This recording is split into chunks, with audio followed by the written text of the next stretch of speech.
last night's presidential primary wasn't that great for Bernie Sanders supporters. But the night was not a complete disaster. And it kind of illustrates how down ticket voting is and voting in primaries is still really, really important. In fact, we've got a huge victory out of Illinois.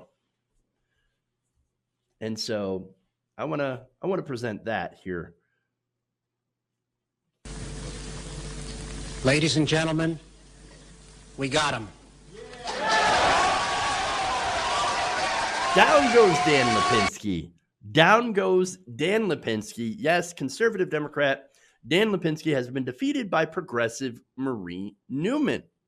Now, Lipinski is known as one of the last anti-choice Democrats in the Democratic Party, and was beaten in a very tight race. So now, according to the New York Times, Ms. Newman edged out Mr. Lipinski by 2 percentage points. Now, understand how close of a race that is. So, look, people turned out. They cast their vote in Illinois. And while Bernie Sanders did not win in Illinois, here you had a really important down-ticket race that took out one of the most conservative Democrats left in the party. And he was incredibly conservative. And so with 494 to 500 precincts, she beat Lipinski by 2 points. And of course, she was a Justice Democrat. She was backed by Representative AOC. And not only that, but she actually also had some establishment support, which is interesting and great. In this case, welcome. Emily's List, which was, again, that establishment group, but generally supports pro-choice candidates. So in this case, going against Dan Lipinski made a lot of sense. Also narrow pro-choice, also backed Marie Newman. And so let me get into a little bit more of Emily's List, by the way. Emily's List normally, as I said, backs the establishment. But in this case, they were a huge ally in defeating Lipinski. And Lipinski basically was coasting on name recognition and dynastic politics. And so his family represented Illinois 3rd District in the Chicago suburbs for nearly 40 years. Mr. Lipinski's father, Bill Lipinski, first won the seat in 1982 and held it until 2005 when Mr. Lipinski succeeded him. And so, again, understand that this was a seat held by the Lipinskis for a very, very long time. And now that dynasty has been broken. That is huge. That's a big victory. Now, look, incumbency and name recognition right now are the biggest barriers to progressive challengers. It's not necessarily money. Yes, money plays a factor. The media obviously plays a big factor. And a lot of that, of course, is related to name recognition. And so those are very, very big challenges, sometimes insurmountable challenges. And yet, Marie Newman was able to overcome them. She was able to win. And that is huge. Now, Marie Newman, she had ran once before. She ran back in 2018. She was beaten by Lipinski. And then, now that she had her name recognition, now that she had been out there and being a part of that race, well, now that helped her a lot. It was enough. The establishment support also helped. And by the way, again, Emily's List, I keep calling the establishment, right? But in reality, yes, they're basically a fairly good group, right? And so they do back, again, a lot of establishment Democrats that are right on abortion issues, right? Lipinski obviously wasn't. There have been a couple of races where Emily's List backed the less progressive candidate, but understand that they were still pretty good on reproductive rights.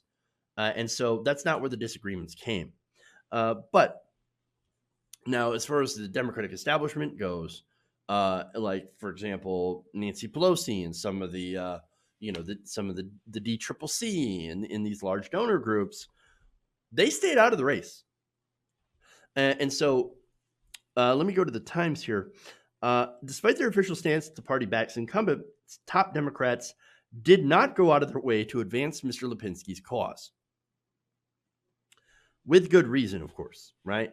Lipinski's views are far more conservative than those of even Mr. Joe Biden, which Joe Biden, of course, uh, doesn't have a great record on on Roe v. Wade, and we'll be honest about that. And also the Hyde Amendment. And so, look, it's one of those things where you have an even more conservative Democrat than the one who is now going to be our nominee. And so now that apparently made him an outlier among Democrats. In addition to voting against the 2010 healthcare law, Obamacare, and opposing abortion rights, he declined to endorse former President Barack Obama in 2012 and opposed same-sex marriage until the Supreme Court made it legal across the nation in 2015. So he was an incredibly conservative Democrat. Well, what was he doing as a Democrat? He should have been running in the Republican Party. I mean, it's crazy to think that he, is considered or was considered a Democrat. But again, that's why the establishment was like, no, we're not going to step foot in this one. I mean, we're not going to help you, but we're not going to hurt you. We're not going to help Marie Newman either. And so Newman did have the backing of groups like Planned Parenthood, NARAL, several unions in the group Indivisible, and again, along with Emily's List. So now, understand, again, that really helps, that non-interference from Pelosi and the corporate wing, these groups backing her progressive credentials, all of this helped her win. Now, in the race between Henry Cuellar, who votes 70% with Donald Trump, we saw the effect of Pelosi's intervention, right? And the Democratic Party's intervention, who put everything all in on Cuellar. And of course, Jessica Cisneros barely lost to Cuellar this time. And so that's a devastating loss. And so you can see how much that really has an effect. And so that's one of the things that we have to remember going forward. Is this something that the Democratic establishment is going to intervene on, right? And how do we overcome that massive disadvantage? And so us progressives, we need to look at what makes a progressive win and then strategize around it. Because we have an uphill battle. We knew this going into this, that it was going to be really difficult. You have incumbency, which is a massive advantage, money, name recognition, the most important thing. And there are ways to get around it, but it often involves running more than one campaign and keep pushing up that, keep pushing that boulder up the hill. Now, not all wins are going to be like AOC's.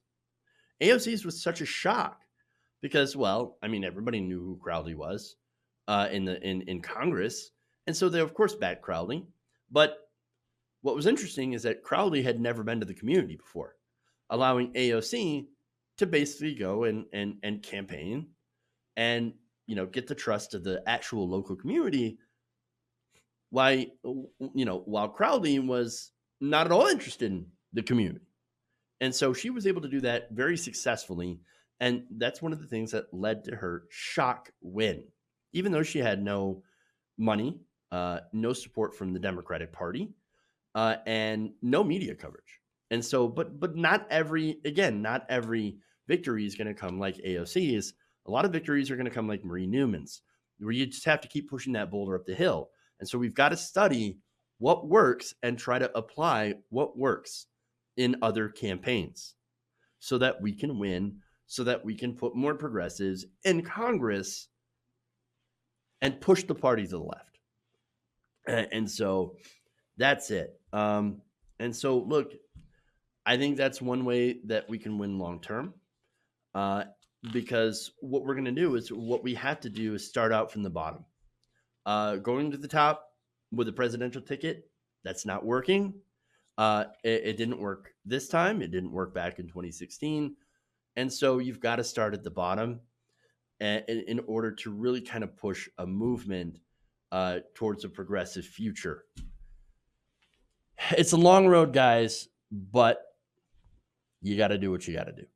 Hey, guys, hopefully you enjoyed that free video. Now I'm going to have to ask you a favor. Between the demonetization and the YouTube algorithm messing around with view counts, etc., we're having a hard time adjusting to the new YouTube reality, which is where you guys come in. See, we have a patreon.com/TYTNation set up to help us rely on you guys, the viewers, instead of big corporate ads. Look, you know the show. You know I'm not in favor of big corporations anyway. So help us transition away from relying on the ad model to pay the bills and sign up to be a patron, patreon.com/TYTNation. That goes a long way to help us keep the lights on. And you guys will know that you're supporting independent progressive media.